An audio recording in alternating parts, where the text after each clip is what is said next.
What's up guys, NepentheZ here and welcome back to another episode of the Road to Glory, where today guys we are going to conquer, or at the very least try to conquer, the FC Pro Open, the second one, and get those good rewards and hopefully improve our squad. The team that we're going to use is going to be basically the same as the one that we used yesterday, although there is going to be one monstrous difference, maybe two, if we can pack something fun from one of these packs. I tried to build some packs for today, but there's just no way to grind this game in that fashion, which is a bit sad.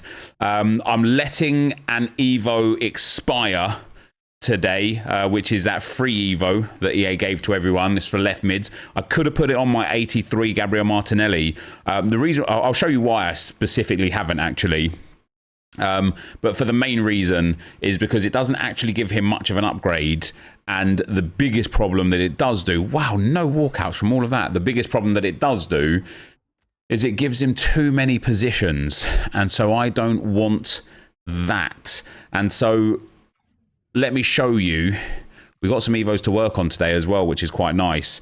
Yeah, let me show you where we're at. So we've got Klein still got to work on him.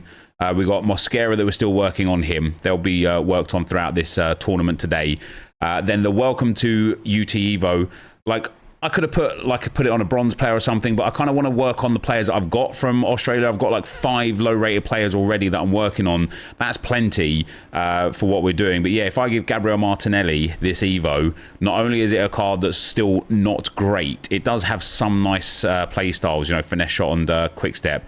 But as you'll see here, it gives him left wing, left mid, right mid. That's basically going to omit him from so many Evos because EA keep doing this max 3 positions thing. So there's nobody else that I was interested in doing it on. And because with this one, when you apply it to someone, you have to wait some time before you can actually... Sorry, you don't get some more time before you can complete it. You've got to complete it before it's finished. I kind of just thought, let me leave it. However, we have got from the rewards from our season pass, Finesse Shot Plus, guys. I was thinking I really should wait until this card may get upgraded before I put it on him. But I'm not going to. And the reason why I'm not going to is because I actually think... Geez, where is he? There he is. I actually think Gabriel Martinelli with Finesse Shot Plus coming in off that left-hand side is going to be stunning, whether or not he gets the upgrade. And so we now have in our team Gabriel Martinelli Finesse Shot Plus, Gabriel Jesus Finesse Shot Plus, and this superb Trossard card who has both Finesse Shot and low-driven base. And I'm just really content with the players that I've got. Like, Trossard's goal and assist to game ratio is really good now. Jesus's is absolutely spectacular. It's nearly back up to a goal a game now. And yeah, with Fryer actually at right mid, he doesn't need to be there anymore. But I'm going to keep him there anyway. Just to give some chemistry, I guess, to Klein whilst we Evo him. And yeah, I've got a little things to change in the tactics. The most notable thing that I just want to change is turning Gabriel Jesus to a shadow striker on the attack. Other than that, Busquets as box to box, Klein as DLP, Fryer, yeah, is he got wide midfielder? No, he can stay as a winger. This is the team, guys. I will show you hopefully only 3 games. I'm hopeful that I can win this tournament first time, but if I can't, I'm probably just only going to show the games from the run where I win, maybe a few extra in there. I'll show some Evos and stuff like that as well. But this is the squad, guys. Let's get into some games and hopefully win this tournament first try. Right, guys, as we go into the gameplay for this tournament, of course, one of the things that was interesting, and I saw a few comments about it yesterday, is that a few of you guys have won this tournament without scoring 10 goals, which means you needed to wait until the next day to like score the goals in spite of not needing the rest of it. And that's one of those, you know, weird things. I get it from EA, but I also don't get it from EA. But yeah, a bit weird. But I found this tournament really fun, actually. It was a nice, really nice level of competitiveness. And it's something that, as I run a road to glory, and we're going to touch on this a lot deeper as we go through the first 2 comments here from yesterday's video. But as I run a road to glory, it's one of the things I was constantly thinking, like, why do I enjoy this game mode so much more? And these game modes, these live events, these gauntlets, these tournaments, why do I enjoy them so much more, even if I'm losing? And there's a few reasons. Number one, shorter games. That's always fun because, you know, like you 3-4-1 down, oh, no worries, it's 70th minute. It's only a couple of minutes before you're out of the game again. Like, it feels a lot nicer like that. Number two is because if you lose, you could just go again, and isn't that brilliant as well? But number three, guys, is that people don't have... Although everyone goes for very similar players for the most part, people don't have the same teams. They don't have the same formations. And as a Road to Glory player, I don't feel like I am ever like significantly out-teamed. Maybe on the odd occasion when someone's got like an Mbappe as their like star player and then like all like full-blown meta players, maybe then. But otherwise, for the most part, I don't feel like I get out-teamed at all. And again, it's way easier to stomach taking a loss when you're like, damn, man, I could have just played better. I could have improved. And I found it to be like a really fun experience. Like I say, win, lose, or, well, no draws in these games, but win or lose. I just really, really, really enjoy these games. I enjoy this a lot. We did get a comment from Wap Daddy. This isn't the first time he's posted a, let's say, toxic comment in the chat. I ignore them usually, but on this occasion, there's a follow-up comment from somebody else I think really... works with my perspective here. Wap Daddy says it's okay to say you prefer live events because they are easier. I disagree that they're easier massively. I don't think they're easier. Especially, definitely not easier than champs. Maybe easier than rivals to a degree, but even then, I don't think so either, because even in rivals, you know, you get the odd string of games that's just really easy. Easy 1-0, 2-0 rage quits and such. It's because there's, like, you know, champs is 15 games. Rivals for your 30 points, you're looking at 10, 15 games minimum. And for what? For what reward? You're not really going to be getting much out of those rewards, right? So it's not about being easier. There's been plenty that I've lost. Like I've won everything except that one tournament that you had to have won another tournament, and I run out of attempts in that one. I haven't finished off some of the other live events that I've got as well. But somebody else replied... not to that comment, but just put in the comments in general. Hajir says, from 9 wins of Weekend League, 1 walkout, 1 discard promo card, and a discard team of the week. From the Pro Open tournaments, 6 games, 6 wins, both tournaments done, 7 gold walkouts, including 2 89s, 3 85 plus informs, and a whole load of 83, 84s, and 85s. Going forwards, there's no incentive other than coins to play rivals and champs. Gauntlet plus tournaments, overall less stress, and that's what we're going to touch on, I think, in a moment. Basically guaranteed top rewards with so many attempts. No point in stressing yourself out. I know what I'm doing from here on out, and I agree with you sincerely. I don't think I'm playing champs this week on this account. I don't think I want to, because like you, like one of the things that I love about playing these tournaments, and as you guys know from watching me for so many years, for some reason on Ultimate Team, doesn't happen anywhere else in my life, but for some reason on Ultimate Team, the pressure makes me play bad. The stress, the anxiety, the adrenaline really like makes me make really suboptimal decisions consistently.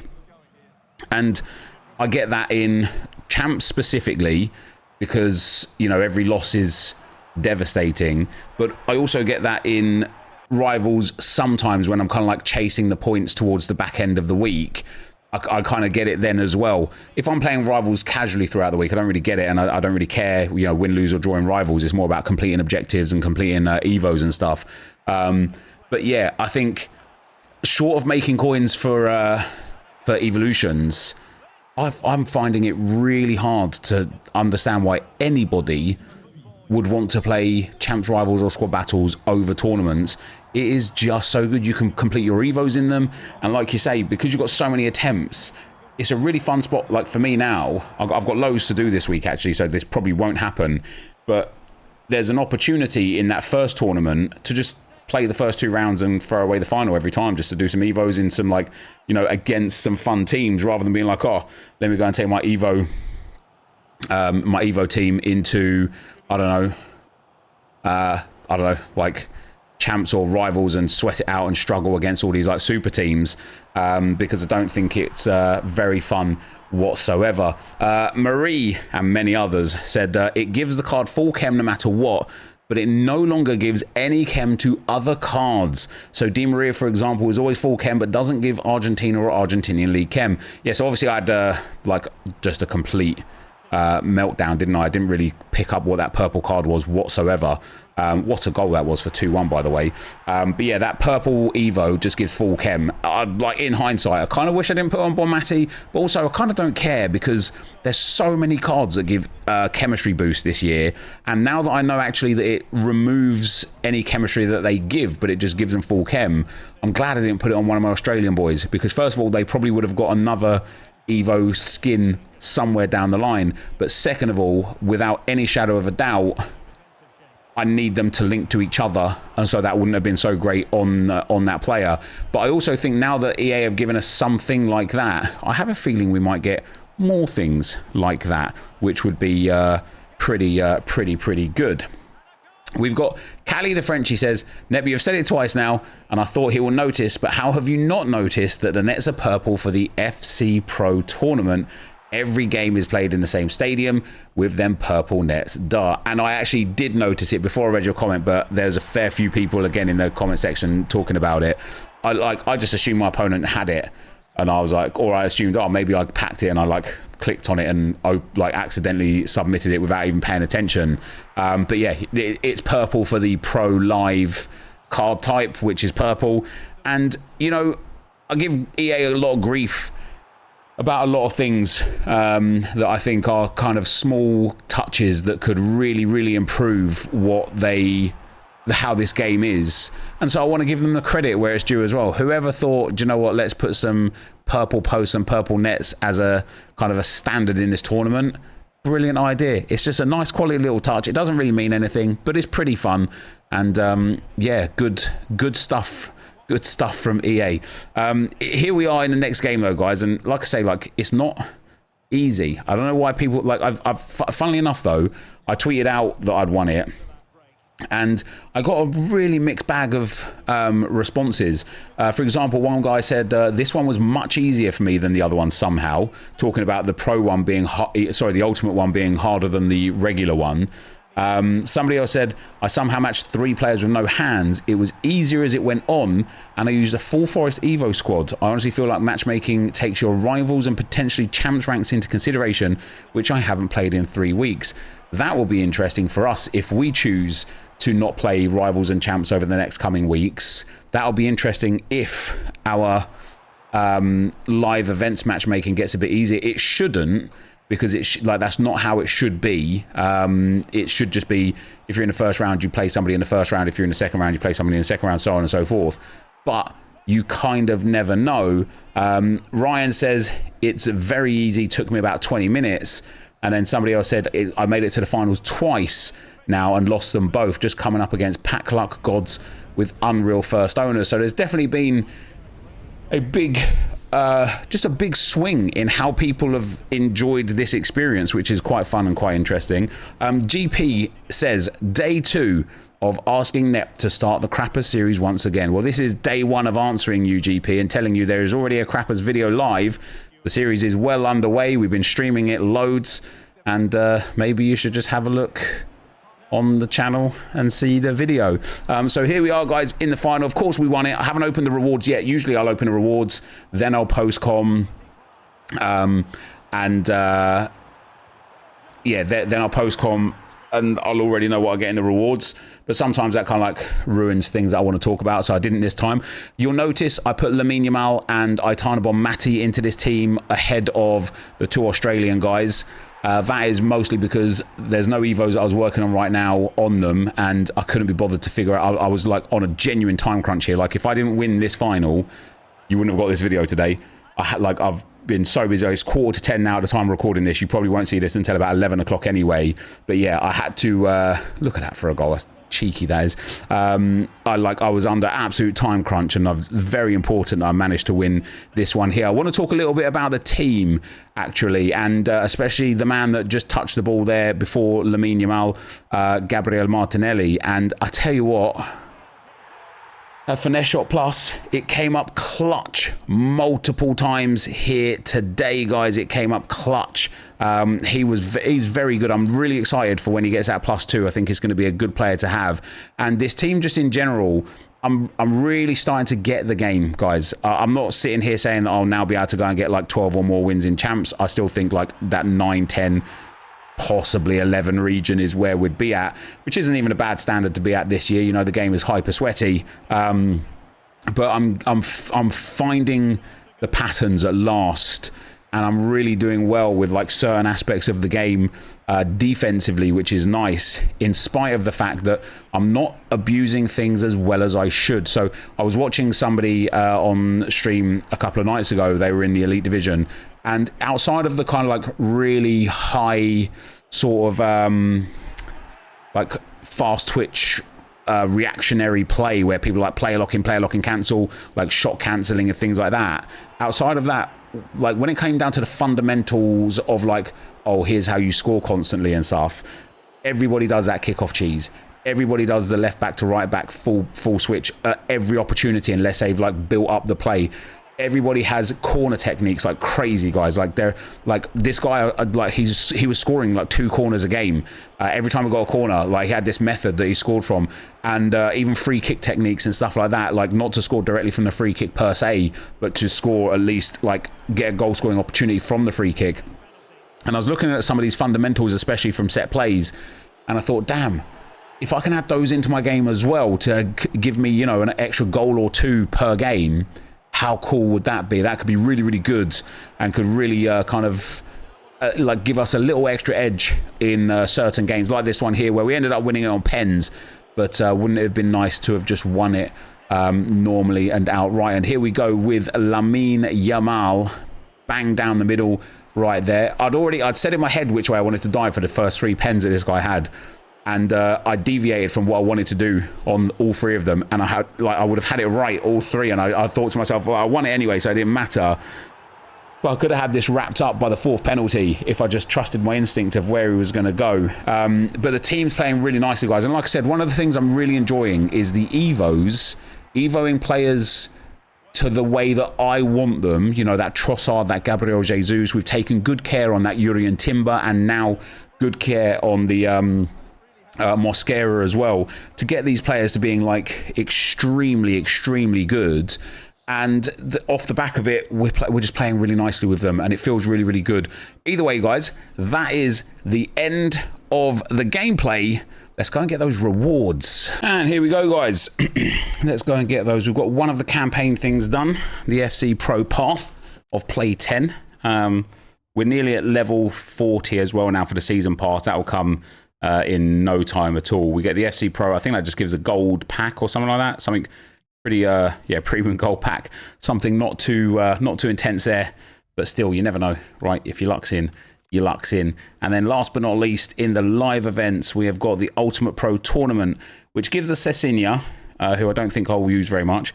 Gives us the FC Pro skin, which I'm really excited to put on someone that means something to me. Maybe that Trossard. I don't know, and gives us a whole bunch of high quality packs as well, guys. So can we get something of note from these packs? Because there's some good ones here, man. We'll start with the premium gold pack, of course.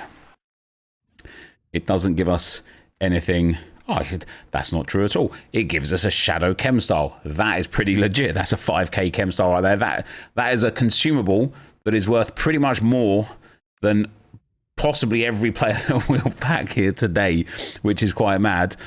We get ourselves 85 Cascarino, getting some good fodder in the club already now as well, guys, to be able to maybe work on another SBC or 2. We've got an 80 plus times 10, no walkout here either, which is a bit sad. We get 85 Walsh. That's a lot of dupes though. The duplicate storage pretty stacked now, which is quite nice. We've got an 83 by 10 to walk out. Let's go. Let's go. It's a goalkeeper. It's Brazilian from the Premier League. From Liverpool. I didn't even see. Somebody said about the flag, apparently. You can tell if there's a double walkout. I didn't see. I don't know how to tell on that. But there's no double walkout here. But we do get Fox. And we do get Allison. And then, yeah, I mean, other than that, we get 6 83s and 3 84s only. And this kind of, even though this is good fodder in like these packs, right? Even though it's good fodder in these packs, this is why it's so hard, and why I think EA are crazy with how they create SBCs and the expectations of those SBCs, because we've got one walkout so far from all of these. Here's another walkout. Come on. Who's it going to be? Centre-back. French. Prem. Liverpool. Oh, we've got a Barcelona double in behind. It's Ter Stegen and Paralluelo. Paralluelo's quite interesting, but still though, 286s. I'm not gonna turn my nose up at it, right? 286s is quite nice, but it's still not like crazy. Do you know what I mean? We got an 84/5 with another walkout. Here we go. We're still missing Gyökeres and Raya at least from Arsenal. It looks like we're about to get Gabriel. There's a Bayern Munich walkout in here as well. The only player that really would matter is, Harry Kane's like the highest rated, isn't he? I don't think there's any special Bayern players. We get Messi, Pop, Vigos, Dottir, Gabriel, and Kane. Loads of walkouts, which is nice. And then last but not least, guys, an 85/3. No walkout here. Can you imagine? No informs, no special cards, no promo cards, no elite players, just some good fodder. And that is going to be the end for today. If you did enjoy it, be sure to leave a like, rating, comment, subscribe to the channel if you haven't already. And for now, guys, I'm out. Peace.